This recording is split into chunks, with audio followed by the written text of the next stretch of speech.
V's journey is a long and arduous one, but before we get into Cyberpunk, I make story summaries of games on this channel. If that appeals to you, make sure you subscribe with notifications on so you know when I upload the next one. Without further ado, let's go. V is a former nomad who has been roaming the Badlands outside Night City, looting scrapyards and raiding fuel deposits. But the nomad clan he's a part of has its perks. Honesty, integrity, and the love for freedom are qualities few in Night City possess. But it turns out he and his family have decided to part ways, at least according to what he tells Jackie. V meets Jackie as an odd job to help him smuggle something into Night City, something he has done before. But this time, the border patrol get suspicious of him and don't accept V's bribe, so they chase the duo into Night City. Luckily, they were able to escape their pursuers and hide in a garage, where they get curious and open the box to find out what they were smuggling was a damn iguana. Then a lot of time passes as the two become best friends, hitting it off, doing odd mercenary jobs, drinking, partying, the whole shebang. One day Jackie lets V know that he got them a big new job, one for Dexter DeShawn, a big time fixer in Night City. This was their big break. On their way to meet Dex, Jackie starts talking about how serious things are getting with Misty, his girlfriend. V gets into the back of Dex's car where he learns the job is to steal a biochip from Arasaka, a large corporation. But to do so, they need a flathead combat bot, which V can get from Maelstrom. But before that, V meets Evelyn Parker in Lizzie's bar. She's the client who set Dex up to get this job done. She says the biochip is to be stolen from Yorinobu Arasaka, heir to the Arasaka Empire and son of Sabura. Evelyn introduces V to Judy, who helps him enter a brain dance to view, edit and analyze what Evelyn saw when she paid Yorinobu a paid-for visit, if you get what I mean. V used the brain dance to find the exact location of the biochip, so when it comes to the heist, they're in and out very quickly.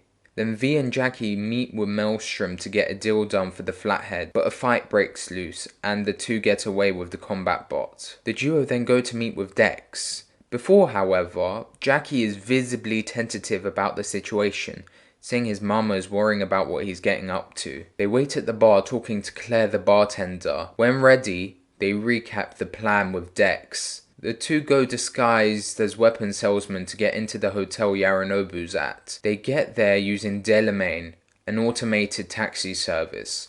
Once in their room, they use the flathead to go from their room to the Netrunner and hack it so that the two can get to Arasaka's room without being spotted. But when they get the biochip, things go sideways. Yorinobu returns to his room, followed by his father, Sabura, king of Arasaka Empire.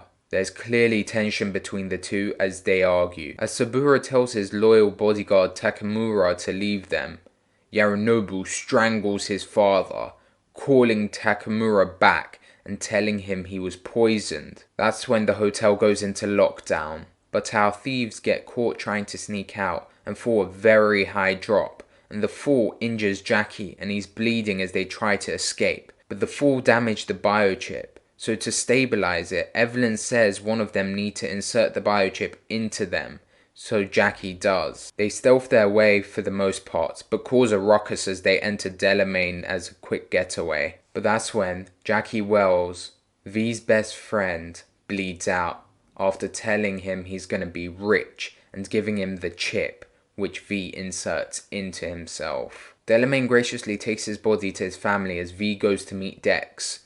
But when he does, he's not a happy bunny. He's fuming that things got out of hand and that everyone thinks that V had something to do with Saburo's death and fears that everything is going to come back to him, so he shoots V in the head. That's when V has another person's memory swimming inside his head. He lives through ex-rock star Johnny Silverhand's memories of performing a terrorist attack on Arasaka Tower with a woman called Rogue. They put nukes there, but upon their escape, Johnny gets shot by Adam Smasher and dragged to Arasaka where he was tortured and injected with the Soul Killer virus, transferring him to the biochip.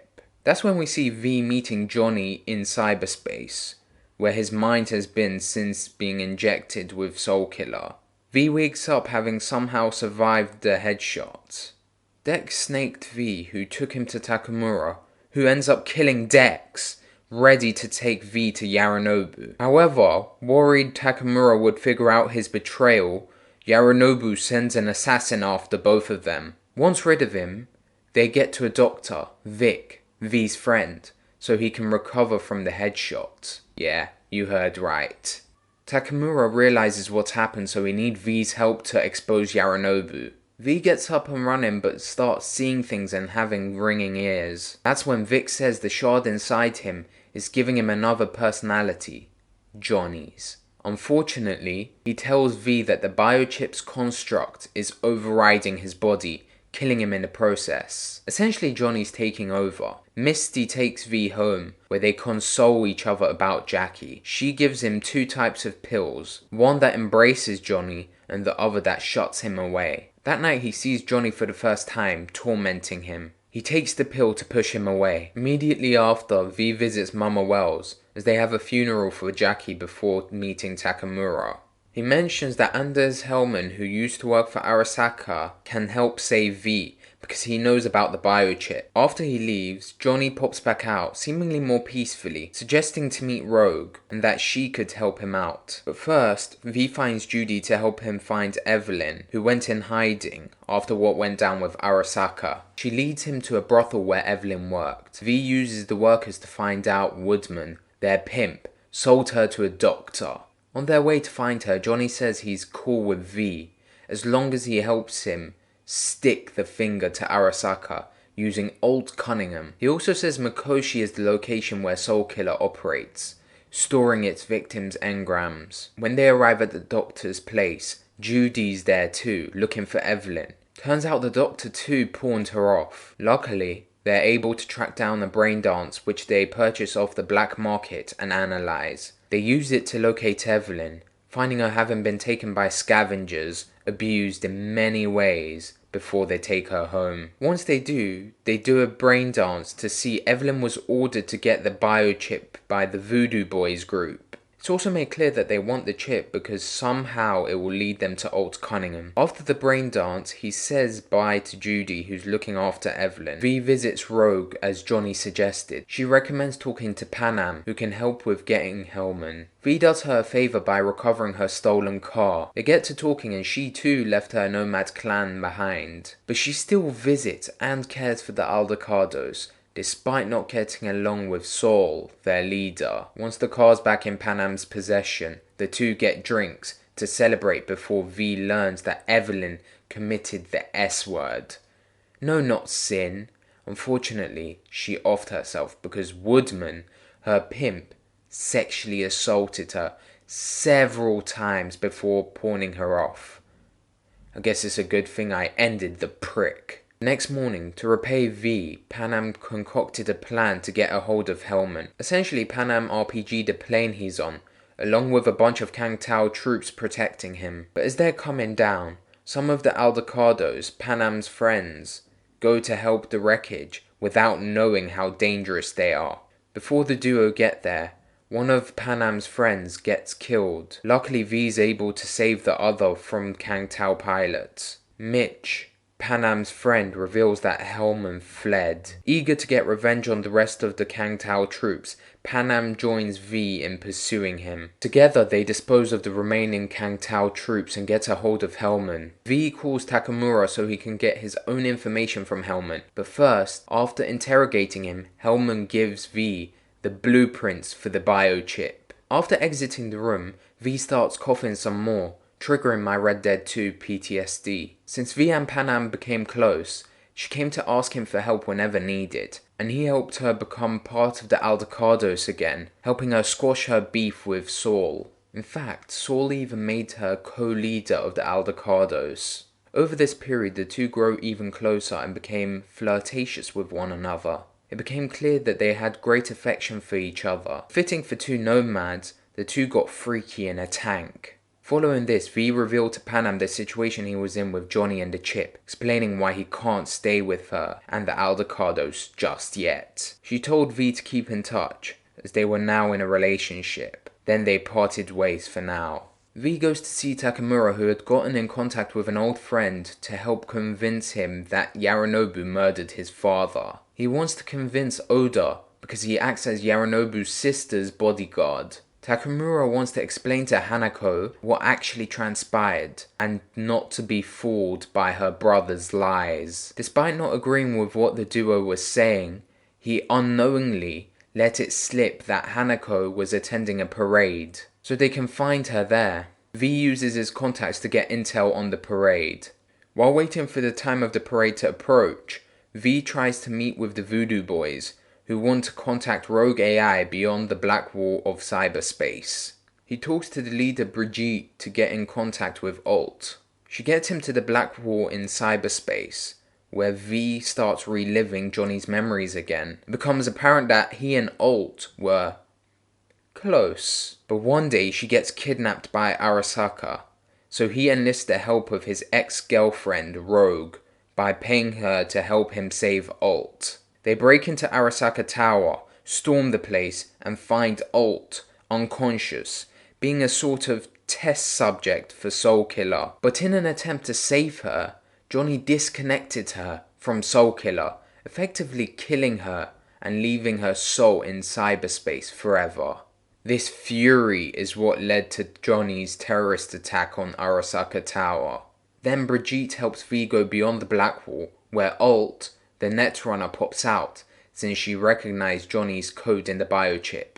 It now becomes clear why the Voodoo Boys desperately wanted the Biochip. Alt agrees to help V, but to do so, she needs Mikoshi to disentangle V and Johnny's neural networks. Alt gives V a data package to help contact her when in Mikoshi. Then V leaves cyberspace, which is when he collapses again. He and Johnny begin talking.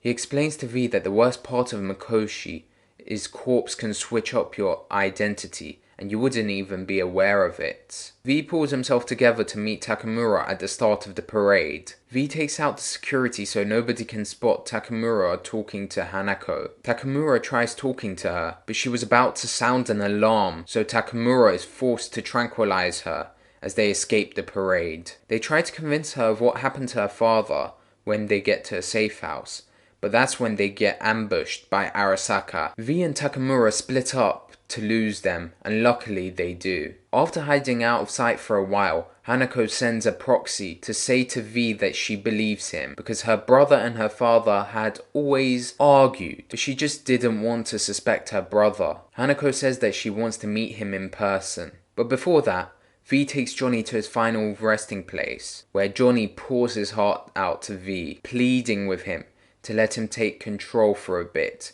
to let him take Rogue out on a date. So V takes Misty's pills that give Johnny control, after telling Rogue that Johnny's literally inside him. Johnny takes Rogue to the movies, where they chat and almost hook up, before Rogue changes her mind. Then Johnny gets drunk, reassembles his old band The Samurai, and has a final concert before V takes control back. He goes to meet Hanako, where she said if V testifies against Yorinobu in an Arasaka board meeting, then she'll help him. When he leaves her place, V collapses again. Johnny has to take over and get him to Vic, who helps V out, but warns him this is the last time he'll wake up again from collapsing. Vic says he has two options. He can pop some more pills in and keep fighting, or he can end it all himself. No pain. Misty takes V to the rooftops where she used to go with Jackie and left him to his thoughts. V calls Panam to say his goodbyes, but she tells him to take a deep breath and think and call her back, because there's always a way out. So he does. He talks to Johnny and decides to ask Panam and the Nomad to help him storm Arasaka Tower to get to Mikoshi. Panam picks him up from Misty's place and takes him to the Aldecados. They make a plan, induct V into the Aldecados, gear up, V shares some sweet words with Panam, and in the morning, they set off. They shoot and ram their way through. Once they got the area under control, they defend it while Mitch is trying to lower Arasaka's defenses. After tons of fighting, they get through the defenses. V, Panam and Sol push through, using a circ machine to drill through the tunnel, so that they can get to Mikoshi. They climb up to get to the tower from the underground tunnels, but as we were at the finish line, a certain Adam Smasher appears and crushes Soul's head. After a very difficult fight, V avenges Soul and Johnny, ironically headshotting him with Johnny's own revolver. V leans on Panam, who helps him get to Mikoshi. V jacks into the access point where Alt separates V and Johnny's souls. However, there's a final conundrum. When Dexter shot V, it in fact killed him. The thing that kept him alive was the biochip. So essentially, V's body belongs to Johnny's soul.